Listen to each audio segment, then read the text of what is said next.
Waziri wa usalama wa ndani Kipchumba Murkomen ametoa agizo la kupigwa risasi moja kwa moja kwa wote ambao watajaribu kukaribia vituo vya polisi. Murkomen alionekana kuwa na hasira kubwa na kughadhabishwa na jinsi ambavyo baadhi ya vijana walivamia vituo vya polisi na hata mahakama na kuviteketeza katika eneo bunge la Kikuyu. Mhariri wetu Fredrick Muitiriri anaarifu kwa kina. Tumeambia polisi, mtu yoyote mwenye atakaribia police station piga yeye risasi.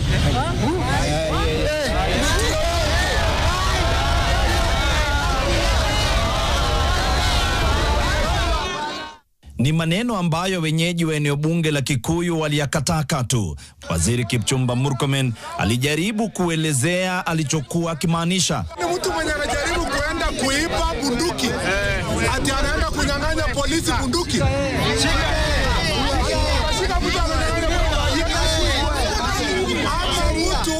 Mwenye anasumbua mawe polisi anataka kuua polisi. Ati atakuja kupembelezwa. Anafikiria bunduki ni mandazi.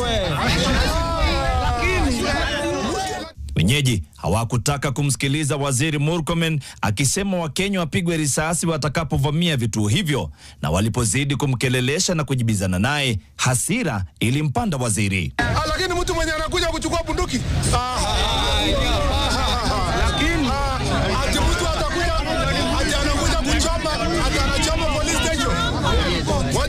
nyinyi mtajenga hii police station? Hapana. Mko na pesa ya kujenga hii police station? Mko nayo? Wewe vijana.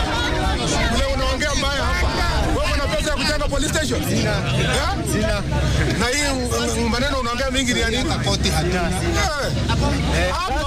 Hapa mambo ya kuchoma police station hii ni ya mwisho.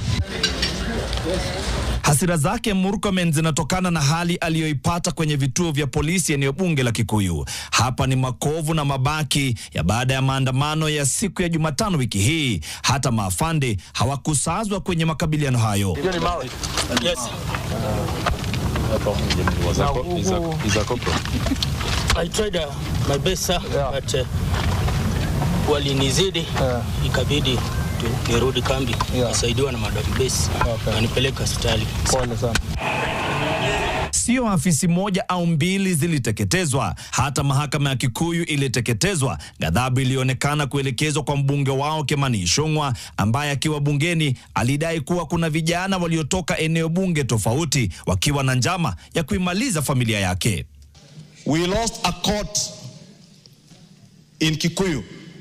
The Kikuyu law courts were all razed down and everything looted, including the destruction of court records. These are not just acts that happen. They are deliberate. They are mobilized.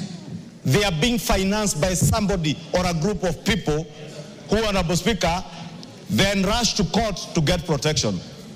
Hiyo ya jana ikuwe ya mwisho. Police station na police officer. Unatoroka tu wakati unaona ile yenye uko nayo, hata ukipeleka 5 6 bado ni wengi. Lakini kwa mjinga watu 10 20 hapo, wewe unashinda na hiyo kazi na ulipelekwa shule kufanya hiyo kazi. Murkomen anasisitizia polisi kuwa mali ya serikali mfano wa bunduki ni lazima ilindwe kwa vyovyote vile, pengine ni kutokana na hatari zake mikononi mwa majambazi. Hata kama ni madharau, hata kama mtu anadharau polisi, usikubali upigwe ati wewe umepigwa marungu na wewe ni askari uko na bunduki. Hiyo itakuwa ni bure. Fanya kabisa yenye utaweza. Tutafanya hiyo kesi nyingine baadaye. Tumemenisikia? Yes sir. Nchi iko na sheria na lazima tufuatilie hiyo utaratibu. So tutachukulia kila mwenye alihusika hatua yenye inatakikana na tufanye kwa pamoja. Agizo hili la kupiga risasi moja kwa moja linaendelea kuzua gumzo mitandaoni, wengi wakionekana kushtuliwa nalo. Fredrick Muitiriri, NTV.